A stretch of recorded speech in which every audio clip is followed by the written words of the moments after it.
بسم اللہ الرحمن الرحیم۔ افعال ناقصہ بیان کرتے ہیں۔ افعال ناقصہ وہ افعال ہیں جو اگرچہ لازم ہوتے ہیں لیکن تنہا فاعل سے تام نہیں ہوتے بلکہ خبر کے بھی محتاج ہوتے ہیں۔ افعال ناقصہ وہ افعال ہیں جو اگرچہ لازم ہوتے ہیں لیکن پھر بھی اکیلے فاعل سے تام نہیں ہوتے بلکہ خبر کے بھی محتاج ہوتے ہیں۔ چونکہ اکیلے تنہا فاعل سے تام نہیں ہوتے، خبر کے بھی محتاج ہوتے ہیں، اسی وجہ سے یہ کامل افعال نہیں ہیں۔ ان کو افعال ناقصہ اسی لیے کہتے ہیں، چونکہ فاعل سے تام نہیں ہوتے، خبر کے بھی محتاج ہوتے ہیں، اسی وجہ سے ان میں نقص ہے اور ان کو افعال ناقصہ کہتے ہیں۔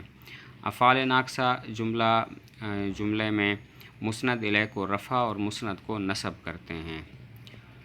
جو جملہ ہوتا ہے ان میں افعال ناقصہ مسند الیہ کو رفع دیتے ہیں اور مسند کو نصب دیتے ہیں، اور یہ جو ہے مسند الیہ ان کا اسم کہلاتا ہے اور مسند ان کی خبر کہلاتی ہے۔ اور وہ افعال ناقصہ یہ ہیں: کانا، سارا، اصبح، امسا، اضحیٰ، ظل، باتا، ما برحا، ما داما، من فکا، لیسا، ما فتا اور ما زالا۔ اب ان تمام کی الگ الگ مثالیں۔ کانا کی مثال: کانا زید قائما، زید کھڑا ہونے والا تھا، تو یہاں پر کانا نے زید کو رفع اور قائما کو نصب دے دیا۔ نمبر 2، صارت طین خزفاً، مٹی ٹھیکرا بن گئی۔ اور نمبر 3، اصبح کی مثال: اصبح زید غنیا، زید غنی ہوا، زید صبح کے وقت غنی ہوا۔ اضحیٰ کی مثال: اضحیٰ زید حاکما، زید چاشت کے وقت حاکم ہوا۔ امسا کی مثال: امسا عمرو قائما، عمر نے شام کی کھڑے ہوتے ہوئے۔ اور ظل کی مثال: ظل بکر کاتبا، دن کے وقت بکر کاتب ہوا۔ باتا کی مثال: باتا خالد نائما، خالد نے رات گزاری نیند کی حالت میں، سوتے ہوئے۔ اور ما داما کی مثال: اجلس ما دام زید جالسا، بیٹھو جب تک زید بیٹھا ہے۔ ما برحا کی مثال: ما برح خالد صائما، ہمیشہ رہا خالد روزہ دار۔ من فکا کی مثال: من فکا وحید عاقلا، ہمیشہ رہا وحید عاقل۔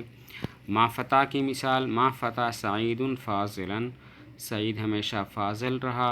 ما زالا کی مثال: ما زال بکر عالما، بکر ہمیشہ عالم رہا۔ لیسا کی مثال: لیس زید قائما، نہیں ہے زید کھڑا ہونے والا۔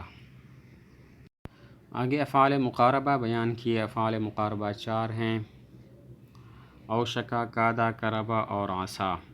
یہ چاروں افعال افعال ناقصہ کی طرح ہیں کہ جس طرح افعال ناقصہ اسم کو رفع اور خبر کو نصب دیتے ہیں، افعال مقاربہ بھی اسم کو رفع اور خبر کو نصب دیتے ہیں۔ افعال مقاربہ 4 ہیں: اوشکا، کادا، قربا، عصا۔ یہ افعال مقاربہ افعال ناقصہ کی طرح ہیں، یعنی اسم کو رفع اور خبر کو نصب دیتے ہیں۔ اب ان تمام کی مثالیں۔ عصا کی مثال: عصا ایک تو مذکر کے لیے استعمال ہوتا ہے اور مؤنث کے لیے عصت استعمال ہوتا ہے۔ مذکر کے لیے عصا زید ان یخرج، قریب ہے زید کے نکلے۔ اور عصت کی مثال: عصت المرأۃ ان تقوم، قریب ہے کہ عورت کھڑی ہو۔ کادا کی مثال: کاد عمرو یذهب، قریب ہے کہ عمر چلا جائے۔ اور قربا کی مثال: قرب خالد یجلس، قریب ہے خالد کے بیٹھے۔ اوشکا کی مثال: اوشک بکر ان یجیء، قریب ہے بکر کے آئے۔